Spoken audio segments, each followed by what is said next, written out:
Bendiciones, mis queridos amigos. Es un gusto muy grato estar de nuevo acá con ustedes. El día de hoy quiero compartir esta palabra maravillosa que nos llegó precisamente el domingo de resurrección y quiero compartirla con ustedes porque creo yo que va a traer mucho ánimo, mucho gozo a nuestros corazones. La palabra está en el Evangelio de Juan, capítulo número 20, los versículos del 11 al 19. Y voy a leer, dice, pero María se quedó afuera llorando junto al sepulcro mientras lloraba. Se inclinó para mirar dentro del sepulcro y vio a dos ángeles vestidos de blanco, sentados donde había estado el cuerpo de Jesús, uno a la cabecera y otro a los pies. ¿Por qué lloras, mujer?, le preguntaron los ángeles. Es que se han llevado a mi Señor y no sé dónde lo han puesto, le respondió. Apenas dijo esto, volvió la mirada y ahí vio a Jesús de pie, aunque no sabía que era él. Jesús dijo, ¿por qué lloras, mujer? ¿A quién buscas? Ella, pensando que se trataba del que cuidaba el huerto, le dijo, Señor, si usted se lo ha llevado, dígame dónde lo ha puesto y yo iré por él. María, dijo Jesús. Ella se volvió y exclamó, Raboni, que en hebreo significa maestro. Jesús le dijo, no me detengas porque todavía no he vuelto al Padre. Ve más bien a mis hermanos y diles, vuelvo a mi Padre que es Padre de ustedes, a mi Dios que es Dios de ustedes. María Magdalena fue a dar la noticia a los discípulos. He visto al Señor, exclamaba, y les contaba lo que él le había dicho. Al atardecer de aquel primer día de la semana, estando reunidos los discípulos a puerta cerrada por temor a los judíos, entró Jesús y poniéndose en medio de ellos dijo, la paz sea con ustedes. Este pasaje es uno de los pasajes que más sacude mi corazón cada vez que lo leo. Porque aunque son muchos los pasajes que producen esto en mi vida, este en especial tiene muchas cosas que hoy quiero compartir con ustedes.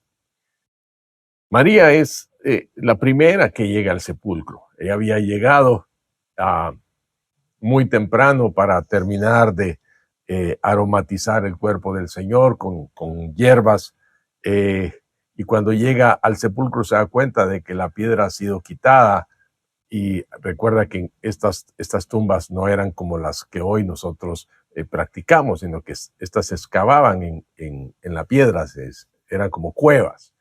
Entonces, al llegar, ella se da cuenta de que no está el cuerpo del Señor, regresa a darle la noticia a los discípulos, y Pedro y Juan dicen que corren para ir a ver de qué se trata lo que María les ha contado.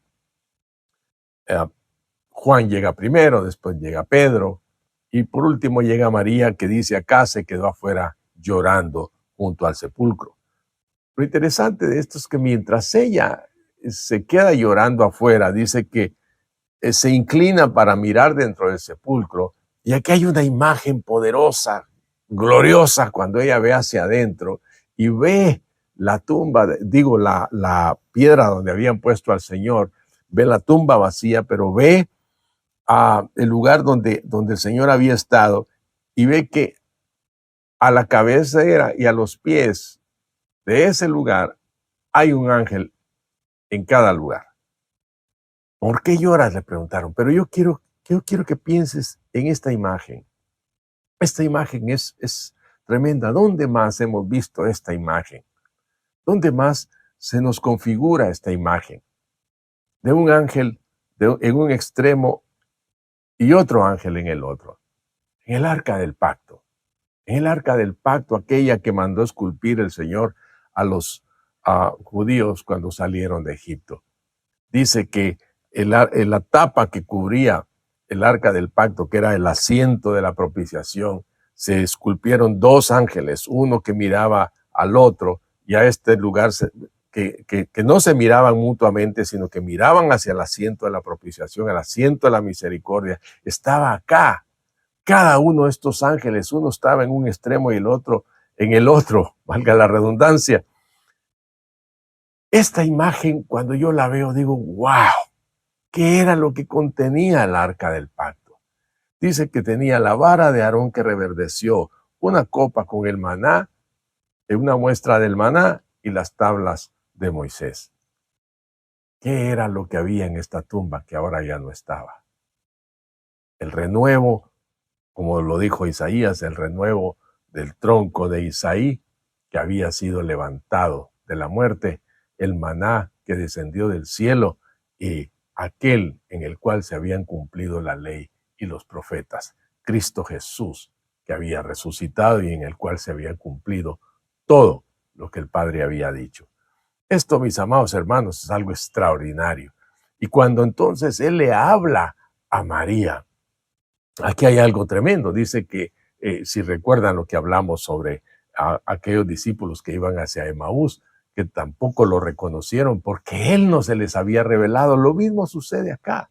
Ella no lo reconoció porque Él no se le había revelado, pero también debemos considerar que ella no lo reconoció porque el Cristo que fue bajado de la cruz estaba completamente desfigurado por la tortura.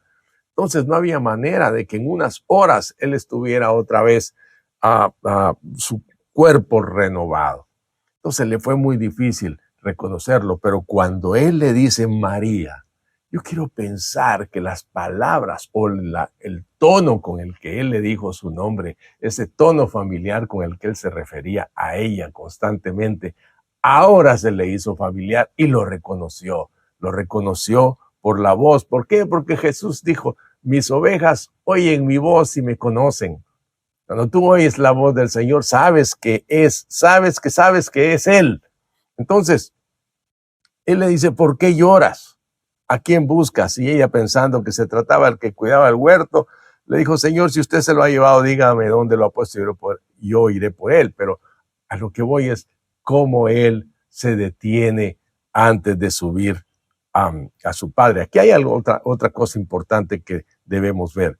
Ella corre y se abraza a Él y le dice, no me detengas, no me toques. Algunas versiones traducen no me toques, otros, incluso los evangelios lo traducen como no me toques.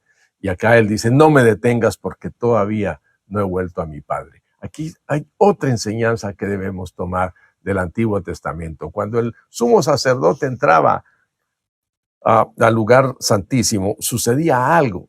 En el día nacional de la expiación, cuando traían el corderito perfecto, cuando traían el corderito sin mancha, el corderito que era limpio para ofrecerlo en el día de la expiación, ese día traían al cordero, lo llevaban hasta el altar del holocausto, lo degollaban, sacaban su sangre, la ponían en un recipiente, y esa sangre la llevaba el sumo sacerdote hacia adentro del lugar santo, donde con unas ramas de hisopo, él rociaba el lugar allá adentro, el candelabro, la mesa con los panes de la proposición, el altar del incienso, todo eso él lo rociaba con esta sangre y luego se dirigía hacia el lugar santísimo al cual entraba una vez al año para ofrecer la sangre que había sido derramada por el corderito.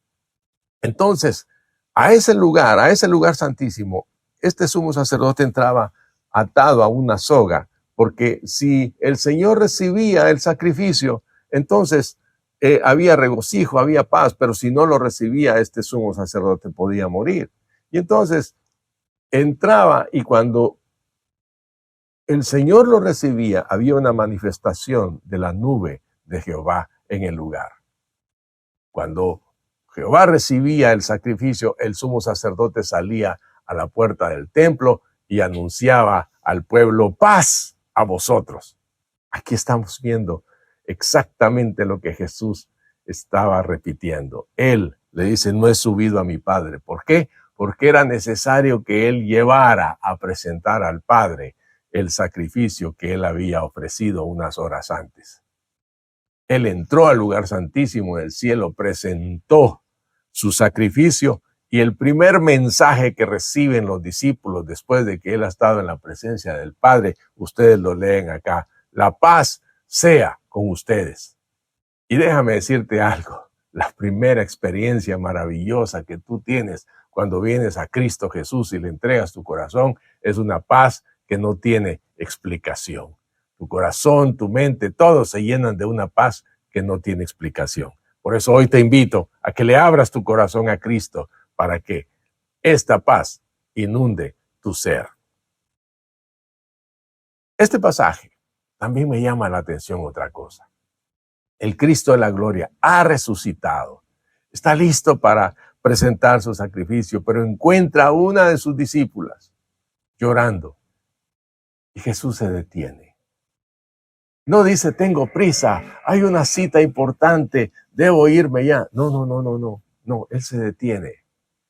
¿Por qué? Porque hay una discípula de él que está llorando, que está dolida, que se siente abandonada, que se siente completamente en soledad. Y él se detiene para darle ánimo. Déjame decirte algo. Todos nosotros en algún momento de la vida nos encontramos preguntándonos por qué suceden ciertas cosas. ¿Por qué? Y no tenemos respuesta. ¿Por qué a ciertas circunstancias que se dan? Nosotros podríamos sentarnos en este momento y hacer un inventario de pérdidas, de cómo cada uno ha tenido diferentes clases de pérdidas. Un matrimonio que necesita reconciliación, un nuevo diagnóstico, un ser amado que partió demasiado pronto, un negocio que se perdió, hasta incluso una mascotita que se murió, un amor que te traicionó, un amigo que te hizo una trastada, etc. Son cosas que duelen, son cosas que producen heridas. Y podríamos hacer una lista grande, pero en este momento, cuando el Cristo resucitado apareció en el sepulcro del huerto, cuando María no podía reconocerlo, él preguntó, ¿por qué lloras? ¿Por qué lloras? ¿Por qué lloras, mujer? Incluso cuando estaba en su momento de victoria, Cristo hizo el tiempo y el espacio para el dolor de María. ¿No te das o no puedes ver conmigo la dulzura de este Cristo maravilloso, que siendo el Rey de Reyes, el Señor de Señores, se inclina para vernos, para escucharnos, para auxiliarnos en nuestros momentos más duros, más difíciles? Entonces, yo hoy quiero mostrarte cómo nosotros podemos acercarnos a Él. Nosotros no necesitamos presumirle al Señor de ser campeones de la resistencia, de ser campeones del éxito. No, nosotros somos seres humanos que nos dolemos y tenemos momentos difíciles y momentos de grandes derrotas. Y aún en esas derrotas, aún en ese dolor, podemos acercarnos a Él. Y Él se va a inclinar para preguntar, ¿por qué lloras? ¿Por qué lloras? Con esa pregunta sencilla, Jesús hizo un espacio para que María expresara su tristeza. En el sepulcro del huerto, en la tumba de aquel lugar, ese lugar tanto de plantas como de sepultura, de milagro y de duelo, el momento compasivo de Cristo para con María demuestra algo poderoso, que somos elegidos para conocerlo, pero también para ser conocidos por Él. No somos simplemente un pueblo que necesita ser rescatado. Ciertamente somos un pueblo, sí, un pueblo salvado y enviado, pero también somos un pueblo invitado simplemente a permanecer con Él, porque Él permanece con nosotros. Entonces, cada domingo de resurrección deberíamos recordar lo primero que hizo Jesús después de resucitar.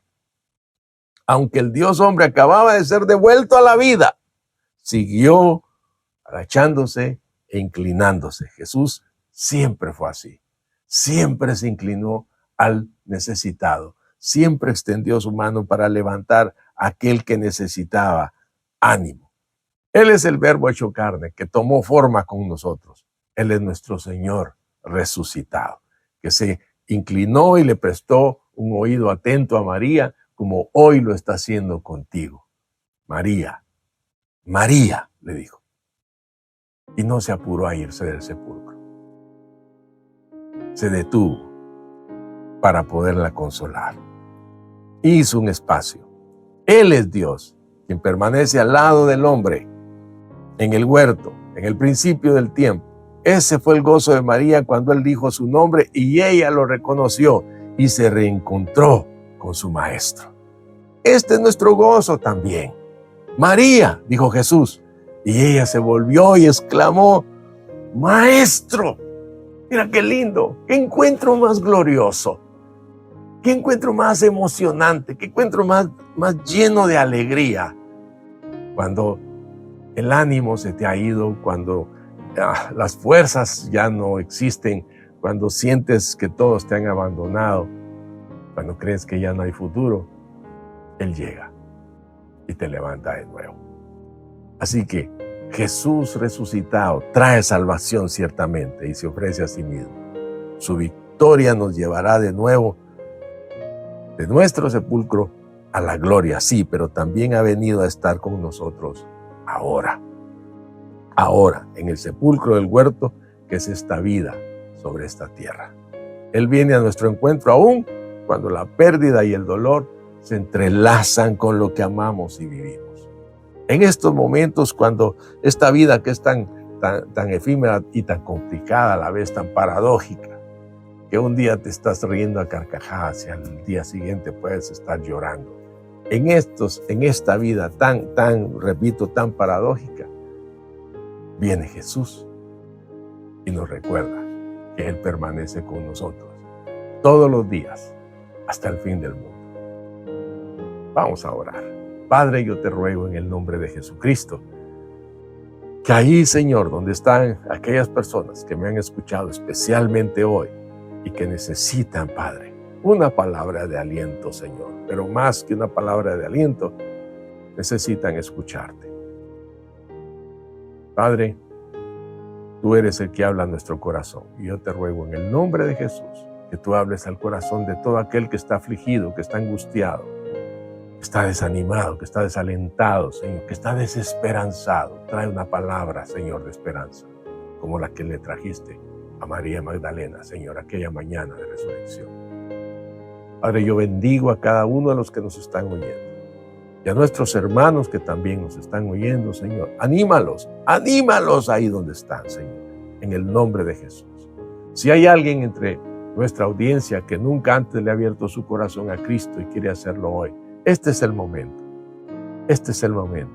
Quizás has llegado al fondo de una situación y necesitas la palabra de Jesús. Esta es la palabra de Jesús para ti.